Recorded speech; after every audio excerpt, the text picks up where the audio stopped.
Assalamualaikum warahmatullahi wabarakatuh. Bagaimana kabarnya adik-adik semua? Ya, alhamdulillah. Nah, sebelum kita lanjut, saya minta ketua kelas pimpin doa dulu. Amin, amin, amin. Nah, pada pagi hari yang cerah ini kita akan membahas materi tentang masa kehancuran dinasti Turki Utsmani. Nah, sama seperti pembahasan sebelumnya, yang kemarin kita telah membahas perkembangan Islam dinasti Turki Utsmani mulai dari awal berdirinya, puncak kejayaannya, hingga kemundurannya. Kita akan membahas tentang masa kehancuran dinasti Turki Utsmani. Tetapi sebelum itu saya ingin meminta kepada adik-adik semua menjelaskan kembali materi kemarin tentang kemajuan dan kemunduran dari dinasti Turki Utsmani ini. Ya, kamu yang di belakang? Kenapa? Lupa? Oh ya, nanti kalau pulang di rumah itu sejarahnya harus dibaca-baca ya, karena memang kita tahu bahwa sejarah itu kan cuma tulisan saja kan, tetapi kalau kita tidak membaca sejarah, mana bisa kita tahu tentang pendahulu-pendahulu sebelum kita kan? Jadi kamu harus baca ya di rumah, sebentar pulang ya. Nah, kamu yang di depan? Oh ya, terima kasih. Siapa namanya? Jadi ingat ya adik-adik, kalau kalian bisa menjelaskan kembali itu ada poin plusnya untuk kalian, untuk nilai kalian. Jadi perlu diperhatikan itu ya. Oke, next kita lanjut pembahasan tentang masa kehancuran dinasti Turki Utsmani. Benua Turki berada di dua benua yang berbeda, yaitu benua Asia dan benua Eropa. Nah, benua Asia dan benua Eropa, Konstantinopel berada di benua Eropa dan Ankara berada di benua Asia. Nah, selanjutnya Turki ini mempunyai wilayah yang membentang sangat luas mulai dari benua Asia, Eropa hingga Afrika. Jadi mereka mempunyai kekuasaan yang sangat-sangat luas hingga pada akhirnya tanggal 3 Maret 1924 Kesultanan Utsmaniyah atau biasa yang disebut dengan dinasti Turki Utsmani ini dihapuskan dan digantikan dengan pemerintahan republik. Oke. Sampai di situ paham? Ya, paham. Selanjutnya, jadi apa yang menyebabkan hancurnya dinasti Turki Utsmani ini? Padahal kan mereka memiliki wilayah yang sangat luas dan puncak kejayaannya itu bagaimana? Kan kalian sudah dibahas kemarin kan? Jadi ada 3 faktor utama yang sangat mempengaruhi hancurnya dinasti Turki Utsmani ini. Yang pertama yaitu faktor intern yang tidak dapat diselesaikan. Jadi hancurnya dinasti Turki Utsmani ini kalian jangan berpikir bahwa hancurnya itu karena gara-gara serangan dari luar. Tapi kalian pikirkan juga yang di dalam dinasti ini sendiri. Paham? Jadi hancurnya itu mulai ada faktor-faktor dari dalam tersendiri, seperti mulai dari ada korupsi, penyelewengan kekuasaan. Kan? Penyelewengan kekuasaan itulah yang membuat perlahan-lahan hancurnya dinasti Turki Utsmani. Yang kedua, gerakan pasukan barat yang semakin kuat. Jadi, pada saat kemunduran dari dinasti Turki Utsmani ini, bangsa-bangsa Eropa telah melihat bahwa, wah ternyata dinasti Turki Utsmani ini telah mengalami kemunduran kan? Jadi mereka ingin gencar dan ingin menghancurkan dinasti Turki Utsmani. Sekaligus untuk merebut daerah-daerah jajahannya. Seperti itu. Nah, faktor yang ketiga yaitu gerakan makar politik Freemasonry terhadap Kesultanan Turki. Nah, jadi dari ketiga faktor utama ini yang paling berpengaruh itu faktor ketiga, yaitu gerakan makar politik Freemasonry terhadap Kesultanan Turki. Jadi, kenapa bisa gerakan makar politik ini dibentuk di dinasti Turki Utsmani ini? Ternyata gerakan makar politik ini dibentuk bertujuan untuk melakukan pembaharuan yang modern terhadap dinasti Turki Utsmani. Jadi anggota-anggotanya itu dari perkumpulan gerakan Turki Muda ini ternyata mereka itu berpendidikan juga, dan telah dimasuki ide-ide yang mulai dari ada liberalisme, demokrasi. Jadi mereka telah memilikilah semangat nasionalisme yang kuat, semangat muda. Jadi mereka berpikir bahwa untuk melakukan pembaharuan, baik itu di bidang pemerintahan, militer, politik, dan lain-lain, kan? Nah, jadi ketika itu pada saat Perang Dunia Pertama, dinasti Turki Utsmani didominasi oleh gerakan Turki Muda yang membantu Jerman, yang pada saat itu berada di blok sentral, membantu Jerman untuk melawan sekutu. Nah, sekutu pada saat itu ingin menyerang Dardanella, akan tetapi mereka tidak jadi, dan mereka tidak jadi karena Mustafa Kemal Pasha. Ingat ya, Mustafa Kemal Pasha ini merupakan pemimpin dari perkumpulan gerakan Turki Muda, Mustafa Kemal Pasha. Nah, Mustafa Kemal Pasha ini berhasil memenangkan pertempuran di Gallipoli. Nah, jadi sekutu tidak jadi untuk menyerang Dardanella. Akan tetapi selang beberapa waktu selama Perang Dunia Pertama, ternyata blok sentral ini kalah juga. Jadi mereka mengalami kekalahan pada saat itu. Jadi mereka kalah dan sekutu menyerahkan perjanjian Sèvres. Nah, apa itu perjanjian Sèvres? Ternyata perjanjian Sèvres ini berisi tentang bahwa dinasti Turki Utsmani harus melepaskan provinsi-provinsi Arab, baik itu Anatolia Barat, Anatolia Timur, dan beberapa kota lainnya yang harus berada di bawah kekuasaan sekutu yang dilakukan secara de facto. Nah, gerakan Turki Muda ini berpikir bahwa wah, kayaknya kita bisa melepaskan bisa melepaskan provinsi-provinsi Arab. Akan tetapi beberapa masyarakat Utsmania ini tidak mau. Mereka mengatakan bahwa kita tidak mau dipecah, kita tidak mau berpisah kan, karena mereka itu bersatu dengan tujuan agama dan ras yang sama. Jadi mereka tidak mau bila dipecah. Oke. Nah, oleh karena itu mereka ingin menghukum Mustafa Kemal Pasha karena telah berpikiran untuk melepas provinsi-provinsi Arab. Jadi Mustafa Kemal Pasha pada saat itu akan dihukum mati. Akan tetapi banyak dari masyarakat Turki mengatakan bahwa dia itu sebenarnya tidak boleh dihukum mati karena dia telah memenangkan peperangan yang sangat penting di Gallipoli pada saat itu. Jadi dia dilepaskan. Ingat ya, dia dilepaskan. Dan sejarawan sekarang mengatakan bahwa itu merupakan keputusan yang sangat fatal.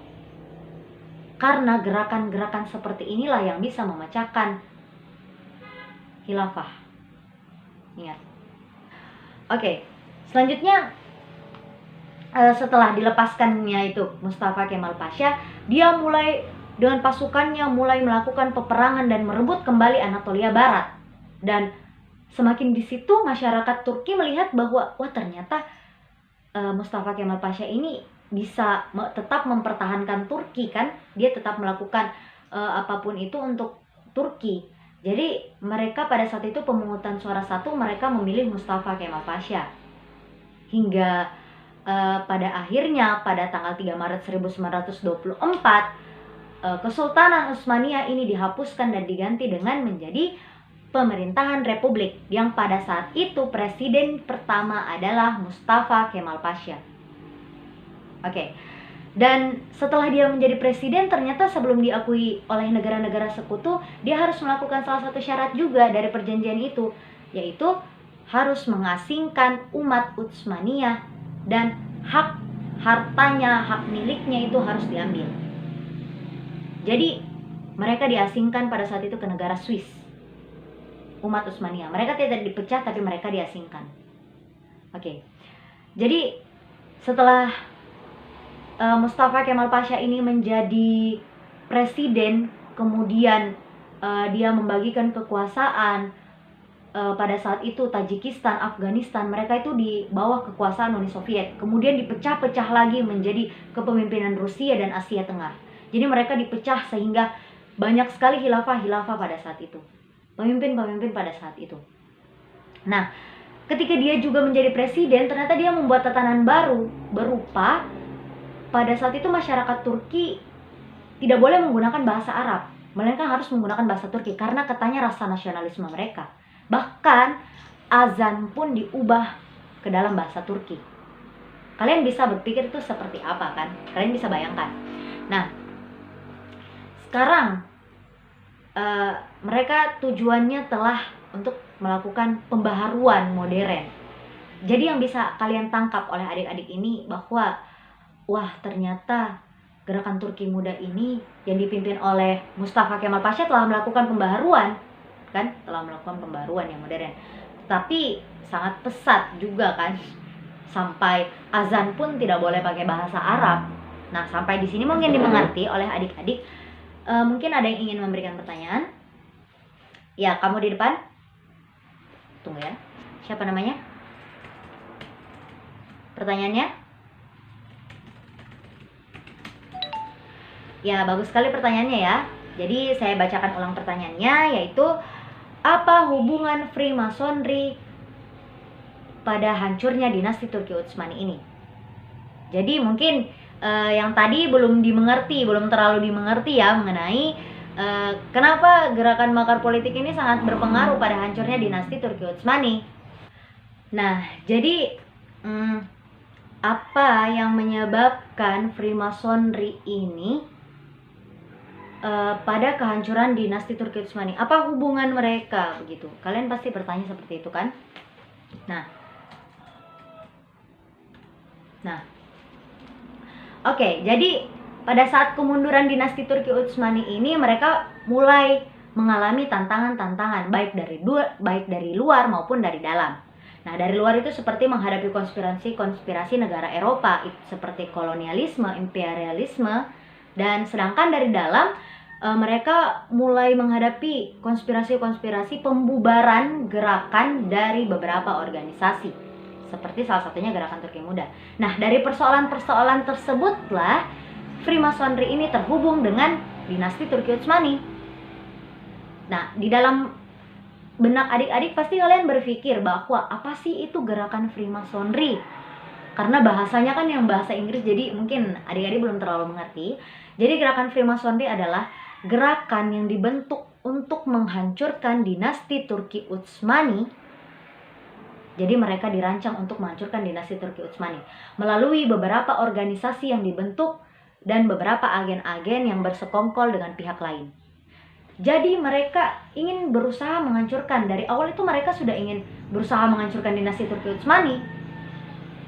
Dan kita sama-sama berpikir bahwa kenapa harus dinasti Turki Utsmani ini? Kenapa harus dinasti Turki? Kenapa tidak kerajaan-kerajaan lain? Karena ternyata pada saat itu gerakan Freemasonry ini tidak terlepaskan dari negara Yahudi. Jadi mereka tidak terlepaskan dari negara Yahudi dan ingin membuat tatanan baru. Mereka ingin membuat tatanan baru. Dan pada saat itu dinasti Turki Utsmani menguasai wilayah Palestina, sehingga mereka ingin membuat kuil di situ untuk melambangkan negara Israel. Jadi niat pertama mereka itu seperti itu. Terus pertanyaannya begini, kenapa mereka bisa masuk di dalam dinasti Turki Utsmani? Ternyata Freemasonry ini merupakan gerakan yang bergerak secara gerilya. Kalian tahu apa itu gerilya? Gerilya adalah mereka bergerak dengan cara menyusup atau mereka menyamar masuk ke dalam anggota. Freemasonry ini memasukkan anggota-anggotanya ke dalam pemerintahan, parlemen, militer, kedokteran, dan lain-lain. Jadi perlahan-lahan anggota Freemasonry ini menghancurkan dari dalam dinasti Turki sendiri. Dan ternyata gerakan yang paling bekerja keras untuk menghancurkan dinasti Turki Utsmani ini adalah gerakan Turki Muda. Yang kalian pikir tadi bahwa wah ternyata gerakan Turki Muda ini ingin melakukan pembaharuan yang sangat modern, karena kan mereka telah memiliki rasa nasionalisme, kan? Seperti itu. Tapi ternyata lihat sekarang, ternyata mereka niatnya ingin menguasai kekuasaan dinasti Turki Utsmani untuk membangun kuil sebagai tanda dari yang melambangkan negara Israel. Seperti itu. Oke, mudah-mudahan materinya bisa dipahami ya adik-adik hari ini. Materinya sangat menarik karena tentang masa kehancuran dinasti Turki Utsmani. Oke, sebelum itu saya ingin bertanya kepada ketua kelas, siapa yang tidak hadir hari ini? Oh ya. Oke, tugasnya jangan lupa dikumpul ya, saya telah kirim di grup kalian. Oke, nanti jangan lupa dikerjakan. Nah, kamu yang di belakang, tugasmu 1 minggu yang lalu itu belum dikumpul. Jadi sebentar datang ke ruangan saya ya. Ya. Oke, sebelum kita tutup, mari kita berdoa dulu. Semoga materi ini bisa masuk dalam pemahaman kita ya.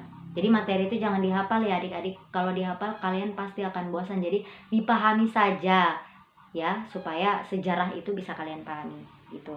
Nah, oke, sebelum itu kita berdoa sama-sama. Bismillahirrahmanirrahim.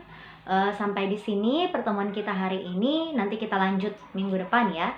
Oke, wabillahi taufiq wal hidayah. Wassalamualaikum warahmatullahi wabarakatuh.